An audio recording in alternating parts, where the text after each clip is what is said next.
Olá. Ah, Teve uma leitura que me marcou muito meu ano de 2024, que eu gostaria de deixar como sugestão e comentar de forma muito breve aqui com vocês. O livro se chama O Silêncio de Adão, de Larry Crabb.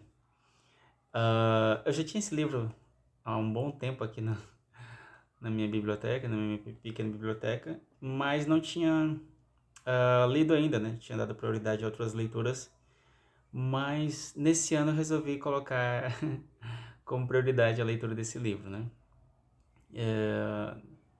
Um professor antigo já tinha me sugerido ele, enfim, sem mais delongas, falando a respeito do livro em si. Esse livro me marcou muito positivamente porque ele toca pontos da masculinidade, no sentido de que não é uma receita de bolo como normalmente a gente encontra outros livros que vão tratar sobre masculinidade, à luz da Bíblia. E então, o autor muito perspicaz, o Larry Crabb, inclusive logo em seguida já busquei ler mais livros dele por ter tido esse primeiro contato com esse livro, então eu já quis emendar para pegar a mesma pegada, né, do autor. Então, uh, tem algo muito interessante que ele vai discorrer e talvez a gente desmistifique algumas coisas juntos aqui, né, nesse pequeno vídeo aqui, ou talvez hajam insights que possam contribuir para que você depois queira pesquisar de forma mais aprofundada sobre essas temáticas. Mas, enfim, o Larry Crabb, no início do seu livro, vai tratar dos autores, né? Ele não escreve esse livro sozinho, é bom lembrar, é o Don Hudson e o Al Andrews também escrevem juntamente com ele, e eles vão trazer uma autobiografia no início do livro, e depois vão discorrer sobre a temática desse livro, que é O Silêncio de Adão. O que acontece? Existe uma concepção errada sobre a virilidade, no que diz respeito, principalmente a gente tem visto muito, né, aquela cultura do red pill, do homem muito másculo, de que ele tem que ter aquele perfil, às vezes, muito daquele perfil do red pill. Quem conhece o red pill sabe como é que funciona. E aí, às vezes, algumas pessoas confundem a virilidade com brutalidade, a virilidade com dureza, a virilidade com ser um, um homem truculento. Mas, na verdade, né, estou falando isso aqui baseado naquilo que o Larry Crabb vai discorrer no seu livro. A virilidade tem a ver com a piedade do homem.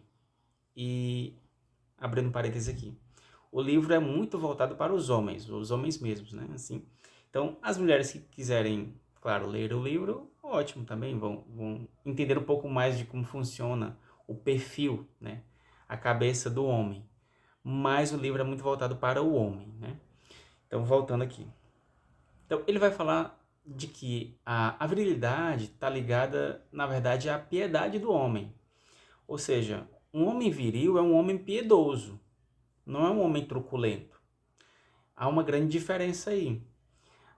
O homem, ele se descobre, né, ele, vamos dizer assim, na verdade, ele primeiro se descobre em Deus, ele busca Deus no seu relacionamento com Deus, para que ele possa, a partir desse relacionamento com Deus, conhecer a si mesmo. Então, não é possível que um homem consiga, por exemplo, ser viril sem que ele encontre a sua real identidade em Cristo, por exemplo, sabe? De forma mais clara. Então, principalmente que a gente vê muito, né, nos dias atuais, você precisa se descobrir, você precisa ser alguém que precisa descobrir sua identidade, quem você é. E as pessoas estão muito confusas, a gente vê muitas pessoas confusas sobre quem elas são de verdade, né? Principalmente as pessoas mais jovens. Mas não é possível descobrir quem nós somos, no sentido da nossa essência, sem que a gente descubra quem nos fez, quem nos formou. Ou seja, Deus criou todas as coisas, Deus criou o homem. E é nessa relação de Deus criar o homem que o homem vai conhecer a si mesmo. Então, ele vai falando no início do livro sobre virilidade, como o homem pode ser viril sem ser truculento, sem ser um troglodita, vamos dizer assim.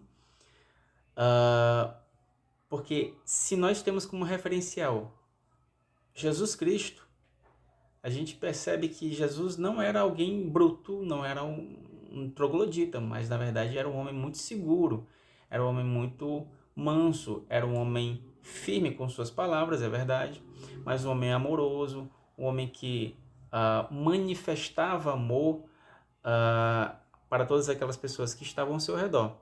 Então, o ponto de referência deve ser Jesus Cristo para o homem, para que ele possa se descobrir e descobrir sua própria identidade. Então, a partir disso, ele vai discorrer, acho que lá pelo capítulo 4, mais ou menos, não vai dar para falar sobre tudo, mas ele vai falar sobre a questão de que o homem foi feito para falar, no sentido de posicionar-se. E quando o homem se cala, o caos surge. Então, Deus cria todas as coisas pelo poder da sua palavra. Dentre todas essas coisas, o homem também foi feito, à imagem e semelhança de Deus. Qual que deve ser a postura do homem? E Deus dá essa missão para o homem, né? Olha, dá nome aos animais. Existe uma missão, existe um poder na fala, e que Deus autoriza o homem para que ele utilize a sua fala de forma a também participar daquele processo da criação. Então, Deus dá um privilégio para o homem de nomear algumas criaturas, né, os animais, que Deus fez por sua graça e misericórdia. Quando o homem se cala, ele ausenta-se do seu papel de figura, imagem e semelhança de Deus. Então, calar-se é, na verdade, uma grande falha nossa. Nossa, quando eu digo do homem mesmo, do homem. Falando do homem Adão aqui. Então, ele traz algo muito interessante, que o Larry Crabb vai falar sobre o que acontece no Éden, né? O que acontece no Jardim do Éden quando a serpente vai tentar Eva. Eva não está sozinha. Eva está acompanhada de Adão. Adão, sendo uma figura muito importante no que diz respeito a manifestar-se, a falar, a agir, ele na verdade ele silencia. E quando Adão silencia, o caos surge. Então é muito comum que se culpe muito a figura da Eva, no sentido de que o pecado só veio por causa da Eva, o pecado só entrou na raça humana por causa da Eva. Então coloca-se uma culpa exacerbada em Eva e se esquecem da figura de Adão. Porque se Adão tivesse exercido da forma correta o seu papel, Eva não seria um alvo fácil da serpente naquele momento ali. Então, deixar de se posicionar enquanto homem trouxe, claro, o pecado para a raça humana. Então, quando o homem, e aí de forma geral, quando o homem na figura marital, por exemplo, entre marido e mulher, quando o homem se ausenta da relação com os filhos, enfim, das suas relações interpessoais, o caos surge. Existe na figura masculina um poder de, olha, eu não vou me ausentar, mas eu vou tomar postura. Eu quero, eu posso e eu vou atrás, eu vou correr atrás.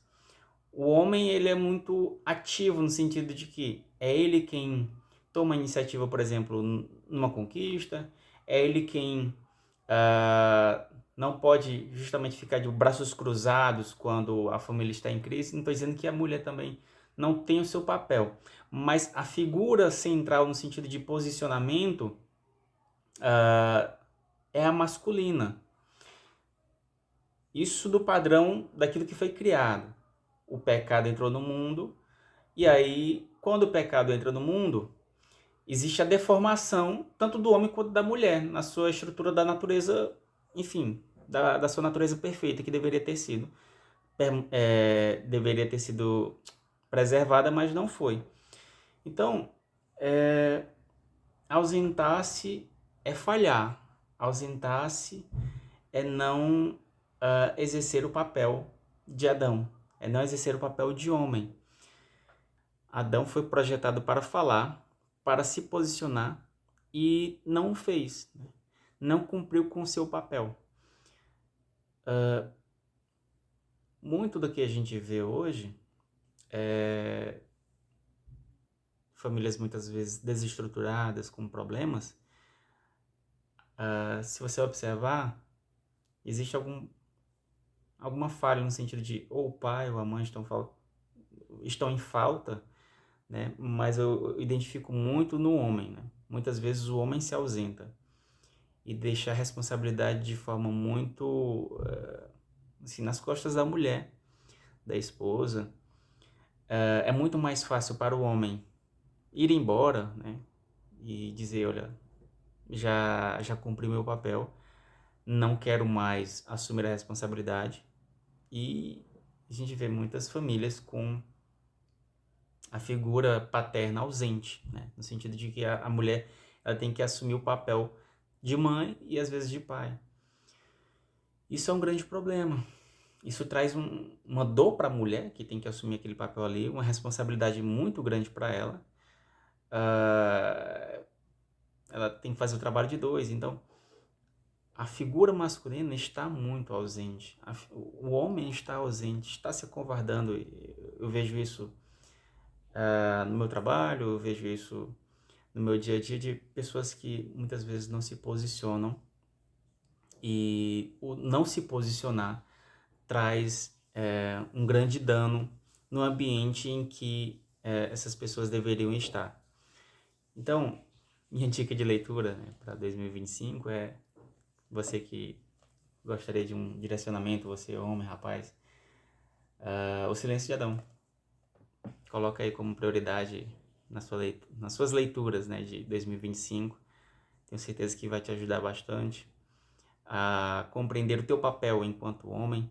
Não é aquele livro receita de bolo, mas que te faz pensar, te faz ruminar algumas coisas, alguns pontos em que a gente, na verdade, precisa, né, assumir o nosso papel, nós enquanto homens, eu falando aqui, e não nos ausentarmos daquilo que Deus nos outorgou, daquilo que Deus deixou para nós, para que a gente pudesse, de alguma forma, abençoar as nossas famílias, né, ou que vão se formar, aquelas que já foram formadas, né, dependendo da pessoa que está assistindo aqui.